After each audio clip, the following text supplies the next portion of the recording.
So hello everyone, this is Prachi और आज हम हाल ही में रिलीज हुई मूवी पृथ्वीराज चौहान की डिटेल एक्सप्लेनेशन करने वाले हैं। और ये मूवी आप सभी के लिए मस्ट वॉच है गाइस, क्योंकि इस मूवी में उस वीर की गाथा है जिसकी मौत के बाद से हमारा देश भारत गुलामी की जंजीरों में बंधा रहा और 750 साल बाद 1947 में हमें आजादी दोबारा मिली। सो मूवी की शुरुआत में हमें 1192 के समय का अफगानिस्तान के शहर गजनी को दिखाया जाता है, जिसके दरबार में हम सुल्तान गौरी के साथ साथ अफगानिस्तान की अवाम को भी देखते हैं। फिर अवाम के शोर के शांत होने पर जंजीरों में लिपटे हुए पृथ्वीराज चौहान मैदान में आते हैं, साथ ही उनके सैनिक भी वहाँ पर बंदी बने हुए थे। और वहीं अवाम के बीच में हम पृथ्वीराज के परम मित्र और कवि चंद्रवरदाई को भी देखते हैं, जो कि पृथ्वीराज का स्वागत उनके पराक्रम की जय जयकार करते हुए कर रहा था।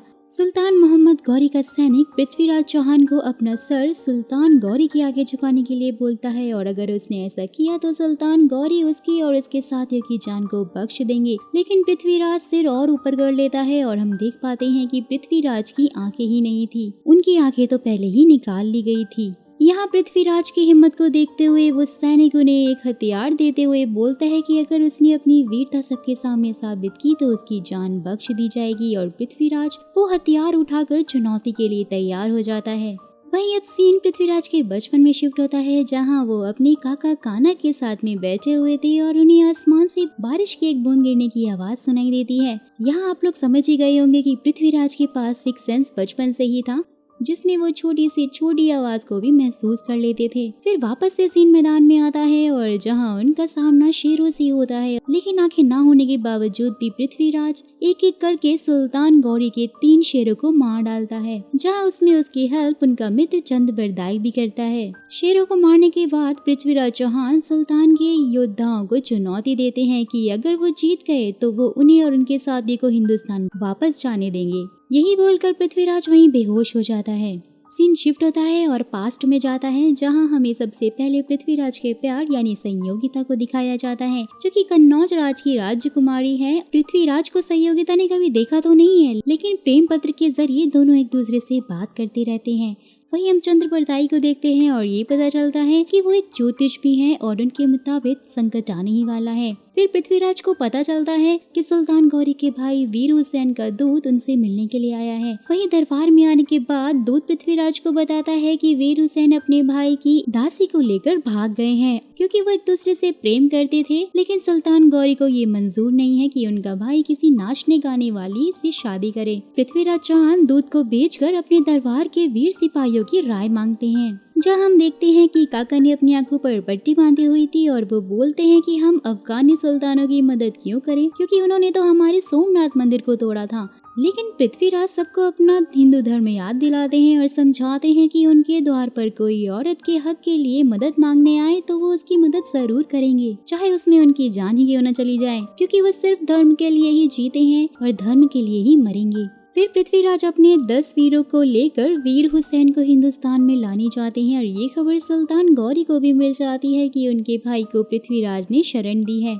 फिर गौरी का दूत पृथ्वीराज के दरबार में आता है और उनका भाई वापस मांगता है, और अगर उन्होंने वीर हुसैन को नहीं लौटाया तो वो लोग युद्ध करेंगे। जहां पृथ्वीराज भी युद्ध का निमंत्रण स्वीकार करते हैं, क्योंकि पहले बात सिर्फ एक औरत की मर्यादा की थी, लेकिन अब बात उनकी मातृभूमि की भी है। रात के टाइम हम काका और बाकी के वीर योद्धाओं को जश्न मनाते हुए देखते हैं, क्योंकि काका सिर्फ अपनी आंख की पट्टी सिर्फ युद्ध करते टाइम और स्त्री से प्रेम करते वक्त ही उतार सकते हैं, क्योंकि भरी दरबार में एक बार काका ने पृथ्वीराज के सामने ही दूसरे राजा के दूत को मार दिया था। यहाँ ऐसा उन्होंने इसलिए किया था क्योंकि वो दूत पृथ्वीराज के सामने अपनी मूंछों को ताव दे रहा था। फिर उसके बाद पृथ्वीराज ने उन्हें अपनी आंखों पर पट्टी बांधने का हुक्म दे दिया था। यहाँ एक और बात पता चलती है कि काका की पत्नी का देहांत तो काफी सालों पहले ही हो गया था और इसलिए काका केवल युद्ध के टाइम पे ही खुश होते हैं। फिर वहाँ पृथ्वीराज आकर काका को आंखों से पट्टी हटाने के लिए बोलते हैं। सीन शिफ्ट होता है और हम युद्ध के मैदान में सुल्तान गौरी की सेना के आगे पृथ्वीराज के वीरों की सेना को देखते हैं।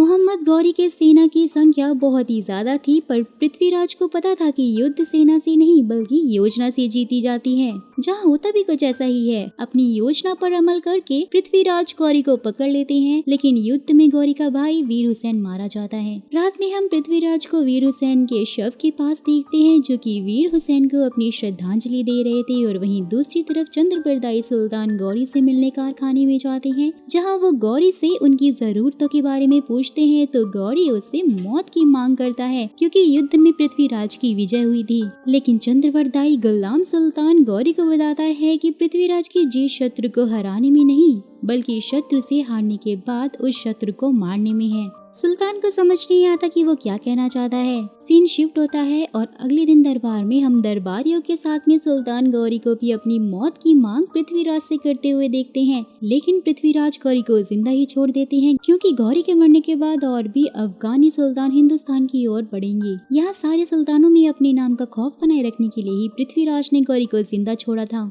फिर वहीं हम कन्नौज के राजा जयचंद को देखते हैं, जो संयोगिता और अपने घर वालों के साथ में देवी माँ को जानवर की बलि दे रहे थे कि तभी उनका गुप्तचर वहाँ पर आता है और उन्हें बताता है कि उनके नाना ने दिल्ली की गद्दी पृथ्वीराज को दे दी है। जयचंद राग बबूला होकर दिल्ली अपने नाना जी के पास जाकर खुद को पृथ्वीराज से ज्यादा योग्य बताता है, लेकिन उसके नाना जी कहते हैं कि जो अपने शत्रु को भी दूसरा मौका दे उससे ज्यादा वीर कोई और नहीं हो सकता। जहां जयचंद उन्हें युद्ध की धमकी देकर वहां से चला जाता है। नेक्स्ट डे पृथ्वीराज का दिल्ली में राज्याभिषेक होता है, जिसके बाद उनसे मिलने जयचंद का भाई एक संदेश लेकर पहुंचता है। काका को इस संदेश में युद्ध की सुगंध आ रही थी और वो अपनी पट्टी दोबारा से उतारने के लिए उत्सुक थे। जयचंद का भाई उन्हें बताता है कि उनका राजा राज्य सूर्य यज्ञ करने वाला है, और बात करें इस यज्ञ की तो इस यज्ञ को वो राजा करवाता है जो अपने राज्य की सीमा बढ़ाना चाहता है। मतलब जो भी आसपास का राजा यज्ञ का नियंत्रण स्वीकार करेगा वो खुद ब खुद जयचंद के राज्य का हिस्सा बन जाएगा। जयचंद ने पृथ्वीराज को इस यज्ञ का निमंत्रण इसलिए ही भेजा था ताकि पृथ्वीराज इस निमंत्रण को अपनाए और आधी दिल्ली उसे दे दे, लेकिन काका और सभी योद्धा के साथ पृथ्वीराज यज्ञ में जाने के निमंत्रण को मना कर देता है और युद्ध के निमंत्रण को स्वीकार कर लेता है। फिर जब पृथ्वीराज यज्ञ में नहीं आते हैं तो जयचंद पृथ्वीराज की एक सोने की मूर्ति को बनाकर द्वारपाल की जगह पर खड़ा कर देता है, क्योंकि शास्त्रों के अनुसार यज्ञ में अगर पृथ्वीराज की मूर्ति रहेगी तो युद्ध यज्ञ होने के बाद ही लड़ा जाएगा, नहीं तो उन्हें यज्ञ से पहले ही युद्ध को लड़ना होगा। शायद वो अगर पहले लड़ते तो यज्ञ के लिए वो जिंदा ही ना बचते। जयचंद ने यज्ञ में संयोगिता के स्वयंवर की भी घोषणा कर दी थी ताकि वो अपनी सेना को और ज्यादा मजबूत कर सके, लेकिन जब संयोगिता को ये बात पता चलती है कि पृथ्वीराज की मूर्ति को द्वारपाल के रूप में खड़ा किया गया है तो वो अपने फादर के पास जाकर उन्हें बता देती है कि वो सिर्फ पृथ्वीराज से ही शादी करेगी। और ये सुनकर जयचंद का पारा और ज्यादा चढ़ जाता है, लेकिन उन्हें संयोगिता की माँ ये बोलकर शांत करवा देती है कि वो संयोगिता को बाद में समझा देगी। दोस्तों, राजा रजवाड़ों के टाइम पे रोटी कपड़ा मकान से लेकर नौकरी छोकरी के लिए भी कितनी मेहनत करनी पड़ती थी ना, लेकिन देखो हमारे टाइम पे घूमना फिरना ये सब कितना आसान और कितना फ्री है। देखो मेरे पास कमाए हुए फ्री के पैसे हैं, जानना चाहते हो इतना सारा पैसा कहाँ से आया है? सारी जगहों पर इस टाइम पे बहुत ही बढ़िया समर सेल चल रही है और फ्लिपकार्ट, मिंत्रा और जियो पे तो पूरे के पूरे 90% ऑफ हैं। सो शॉपिंग करके फ्री पैसे कमाने के मेरे तरीके का नाम है कैश करो, जिसे 1.5 करोड़। जी हाँ दोस्तों, 1.5 करोड़ से भी ज्यादा लोग यूज करके जबरदस्त कमाई कर रहे हैं। सो अगर तुम्हें भी अमेजोन, जियो या मिंत्रा के डिस्काउंट के ऊपर और भी पैसे बचाने हैं और एक्स्ट्रा कैशबैक कमानी है तो सीधे जाना कैश करो पे, जो कि शॉपिंग करने के फ्री पैसे देता है और इस पर अमेजोन, फ्लिपकार्ट, जियो, मिंत्रा सब मिल जाएंगी और ऑलरेडी चल रहे डिस्काउंट के ऊपर अप टू 30% एक्स्ट्रा कैशबैक भी अलग से। जबरदस्त डील तो ये है दोस्तों कि यहाँ अगर आप अमेजोन पे 150 रुपए की शॉपिंग करते हैं तो 75 यानी 75 रुपीज का कैशबैक आपको मिलता है। यहाँ कैशबैक दोनों कैश ऑन डिलीवरी और ऑनलाइन पेमेंट पे मिलेगा और सबसे मजेदार बात तो ये है दोस्तों कि कैशबैक का पैसा आप सीधे बैंक में जमा करवा सकते हो और वहाँ से निकाल भी सकते हो। और तो और ये ऐप रतन टाटा फंडेड है। ये ऐप यूज करना बहुत सिंपल है, सिर्फ 2 ही स्टेप है और ध्यान से सुनना इसलिए क्योंकि आगे गिव अवे भी है जिसमें आप ₹500 का वाउचर जीत सकते हो। तो डिस्क्रिप्शन में दिए हुए लिंक से ऐप को डाउनलोड करो जिसमें ₹25 का आपको बोनस मिलेगा, या फिर अलग से प्ले स्टोर या ऐप स्टोर से करते हो तो मेरा कोड हिडन 25 यूज करना बिल्कुल भी मत भूलिएगा, तो भी आपको 25 का बोनस मिल जाएगा। होम पेज पे कोई भी मनपसंद की वेबसाइट जैसे अमेज़न सर्च करो और ऑरेंज बटन पे क्लिक करो, जैसे चाहे शॉपिंग करो और अपना कमाया हुआ कैशबैक माई अर्निंग में जाकर चेक कर सकते हो, जो कि तुम अपने बैंक अकाउंट में सीधा ट्रांसफर कर सकते हो। तो फटाक से जाओ और जल्दी से ऐप को ट्राई करो ताकि कम से कम एक ट्रिप का खर्चा तो निकले। वहीं दूसरी तरफ पृथ्वीराज के साथ उनके सभी योद्धाओं को ये बात पता चल जाती है कि जयचंद ने पृथ्वीराज की मूर्ति बनवाई है और उसे द्वारपाल की जगह पर खड़ा कर दिया है, जिससे कि वो लोग बहुत ज्यादा क्रोधित हो जाते हैं। रात में संयोगिता की माँ उसे समझाने आती है तो वो उल्टा संयोगिता ही उन्हें समझाने लग जाती है कि वो अपनी पसंद से ही शादी करेगी और अगर ऐसा नहीं हुआ तो उसे अपनी मौत मंजूर होगी। नेक्स्ट डे स्वयंवर में संयोगिता सभी के सामने पृथ्वीराज को अपना पति घोषित करती है और जयचंद्र कुछ करे उससे पहले ही संयोगिता पृथ्वीराज की मूर्ति पर जाके वरमाला डाल देती है। जयचंद संयोगिता को मारने ही वाले थे कि तभी वहाँ पर पृथ्वीराज अपने योद्धाओं के साथ में आ जाते हैं और संयोगिता के साथ उनकी दासियों को भी अपने साथ में ले जाते हैं, क्योंकि संयोगिता की दासियां पृथ्वीराज के योद्धाओं से प्रेम करती थी। जयचंद इस अपमान का बदला लेने के लिए अपनी सेना को तैयार करता है, लेकिन जयचंद के पिता उसे ये बोलकर मना कर देते हैं कि युद्ध मैदान में लड़ना ना कि गलियों में, और वैसे भी अभी उनकी बेटी पृथ्वीराज के साथ में है। वहीं दूसरी तरफ पृथ्वीराज और संयोगिता ने पहली बार एक दूसरे को देखा था तो दोनों रात में प्यार भरी बातें करने लग जाते हैं और सुबह में संयोगिता को सम्मान के साथ में रानी बनाया जाता है। दरबार में चौहानों के बुजुर्ग आकर पृथ्वीराज को संयोगिता को वापस उसके घर भेजने के लिए बोलते हैं ताकि दोबारा से राजा जयचंद से वो बात करे और पूरी विधि विधान के साथ में वो बारात वहाँ पर लेकर जाए, क्योंकि अगर उनका राजा ही रानी को भगाकर लाया है तो आम जनता भी उनकी लड़कियों को भगाकर ले जाने लगेगी, जिससे कि उनकी मर्यादा मिट्टी में मिल जाएगी। लेकिन संयोगिता उन्हें बताती है कि वो पृथ्वीराज के साथ में वहाँ पर भागकर नहीं आई है, बल्कि उसने अपने माता पिता और जनता के सामने पृथ्वीराज को अपना पति स्वीकार किया था। दोनों का विवाह अजमेर में ही होता है और जब वो अपनी कुल देवी के मंदिर में प्रार्थना के लिए गए थे तब जयचंद अपने सैनिकों के साथ में अजमेर की सीमा यानी कि गौड़पुर के किले पर कब्जा कर लेता है। तब काका और बाकी के योद्धा गौड़पुर के किले को दोबारा हासिल करने के लिए जाते हैं, वो भी बिना पृथ्वीराज को बताए। गौड़पुर के किले को तो वो लोग जीत जाते हैं, लेकिन इसमें काका के साथ 64 वीर योद्धा भी मारे जाते हैं, 64 यानी कि 64। नेक्स्ट डे हम पृथ्वीराज के राज्य के सभी औरतों और आदमियों को वीरों के शोक सभा में देखते हैं, जहाँ कुछ औरतें संयोगिता को उन सभी लोगों की मौत की वजह मान रही थी। लेकिन फिर वहीं पर खड़ा हुआ एक योद्धा पृथ्वीराज को काका की अंतिम इच्छा बताता है कि उनके इस बलिदान पर वो आंसू नहीं बल्कि जश्न मनाए। तभी वहाँ पर 64 वीरों के पुल गोल नगाड़े और गुलाल उड़ाते हुए पृथ्वीराज के पास आकर बोलते हैं कि वो अपने पिता के वीरता पर रोना नहीं चाहते हैं बल्कि जश्न मनाना चाहते हैं। नेक्स्ट सीन में हम जयचंद को एक सौदागर के साथ में देखते हैं और उस सौदागर के जरिए जयचंद सुल्तान गौरी के पास दोस्ती का संदेश भेजता है। वहीं दूसरी तरफ पृथ्वीराज संयोगिता के साथ में दरबार में आते हैं, क्योंकि संयोगिता का भी उनके राज्य पर उतना ही हक था जितना कि पृथ्वीराज का था। लेकिन उस जमाने में लोग स्त्री को राज दरबार में नहीं आने देते थे, तो इस बात से वहाँ पर एक और बुढ़ऊ नाराज हो जाते हैं। साथ ही वो पृथ्वीराज के सामने आकर रानी को दरबार में लाने के लिए उनका विरोध भी करने लग जाते हैं, जिस पर रानी संयोगिता दोबारा से उन बुढ़ऊ को जवाब देती है, जहाँ वो ये कहती है कि उनका धर्म औरतों के हक को मार रहा है, क्योंकि दरबार में एक भी औरत नहीं थी। इसका साफ यही मतलब है कि सभी औरतें सुखी हैं या फिर उनमें से किसी को भी औरतों का दुख दिखता ही नहीं है। रानी की सारी बातें सुनकर सभी योद्धा और दरबारी रानी की साइड में हो जाते हैं और उन्हें सम्मान के साथ में सिंहासन पर बैठाया जाता है। वहीं दूसरी तरफ वो सौदागर भी सुल्तान गौरी के पास में पहुंच गया था और जहां वो उन्हें पृथ्वीराज चौहान से बदला लेने के लिए बोलता है। शायद इस बार वो युद्ध को जीत जाएगा, क्योंकि अब उसका हिंदुस्तान में एक दोस्त भी है। लेकिन जयचंद की सिर्फ एक ही शर्त थी कि युद्ध के बाद गौरी पृथ्वीराज चौहान को जयचंद को सौंप देगा और उसके बदले में वो जो भी चाहे उससे उसकी कीमत मांग सकता है।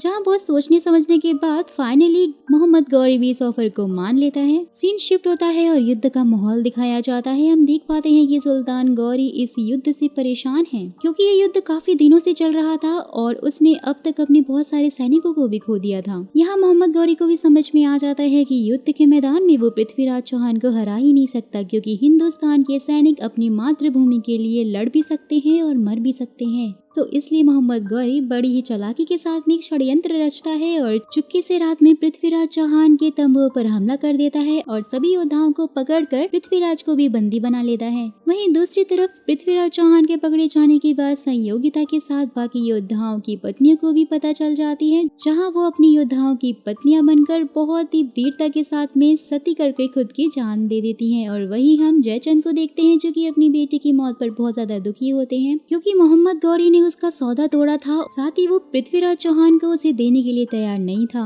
मोहम्मद गौरी पृथ्वीराज चौहान को अपने दरबार और अवाहम के बीच में एक सूली पर टंगवा कर उन्हें उनका सिर अपने सामने झुकाने के लिए बोलता है, लेकिन गौरी की कायरता के बारे में पृथ्वीराज चौहान उसकी अवाहम को बताने लग जाते हैं कि उनका सुल्तान कायर है जिसने सोते हुए सैनिकों पर हमला किया है, जिसके जवाब में गौरी पृथ्वीराज की दोनों आंखें निकलवा लेता है। रात के टाइम गौरी कैद खाने में चंद्रबरदाई से मिलने के लिए जाता है, जहाँ चंद्रबरदाई उसे वापस से वही बोलता है कि पृथ्वीराज की जीत तभी है जब वो अपने शत्रु से हारे और उसके बाद अपने शत्रु को मारे। ये सुनकर गौरी सबके सामने ये शर्त रखता है कि अगर पृथ्वीराज चौहान को अपनी वीरता पर इतना ही भरोसा और घमंड है तो उसकी चुनौतियों को पार करे और अपने साथ अपने सिपाहियों की जान बचाकर हिंदुस्तान वापस लौट जाए। बात का सीन तो हम लोग जानते ही हैं कि किस तरह से पृथ्वीराज चौहान ने उन 3 शेरों को मार दिया था। फिर सीन प्रेजेंट टाइम में शिफ्ट होता है, जहाँ पर पृथ्वीराज चौहान का इलाज एक हकीम कर रहा होता है, क्योंकि वो शेरों से लड़ते हुए बेहोश हो गए थे और होश में आने के बाद नेक्स्ट डे वो चुनौती के लिए भी तैयार हो जाते हैं।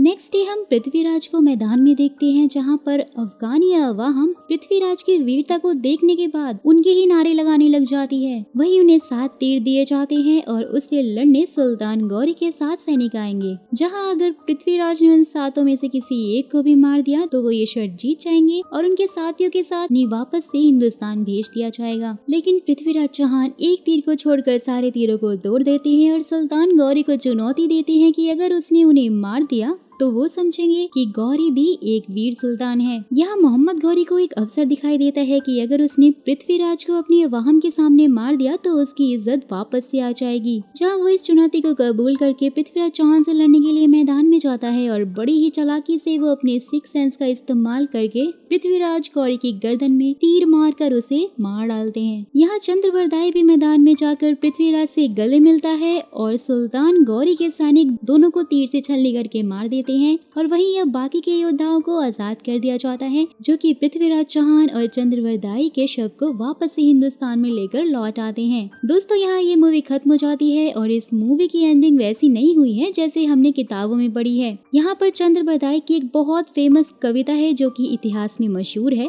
4 बांस 24 गज अंगुल अष्ट प्रमाण ताऊ पर सुल्तान मत चूको चौहान। यही वो कविता है दोस्तों जिसके बारे में चंद्रबरदाई ने पृथ्वीराज चौहान को मोहम्मद गौरी के सिंहासन के बारे में संकेत दिए थे और फिर पृथ्वीराज ने गौरी को तीर मारकर उनकी जान भी ले ली थी। लेकिन इसके बावजूद भी मुझे लगता है कि आप सबको ये मूवी थिएटर में जाकर जरूर देखनी चाहिए, क्योंकि पृथ्वीराज चौहान सिर्फ हमारे देश की मिट्टी के लिए ही नहीं लड़े थे, बल्कि वो औरतों के सम्मान के लिए, अपने धर्म के लिए और साथ ही अपने प्यार के लिए भी लड़े थे। तो ₹500 के 5 अमेज़न वॉचर जीतने के लिए 2 स्टेप है यहाँ पे। डिस्क्रिप्शन के लिंक पे जाके कैच करो, ऐप डाउनलोड करो और अगर प्ले स्टोर या फिर ऐप स्टोर से कर रहे हो तो मेरा कोड यूज करना मत भूलना, जो कि है हिडन25। और एक ट्रांजैक्शन करो, चाहे स्विगी से खाना ऑर्डर करो या फिर अमेज़न से फोन, और हाँ, ऑर्डर कैंसिल नहीं करना है।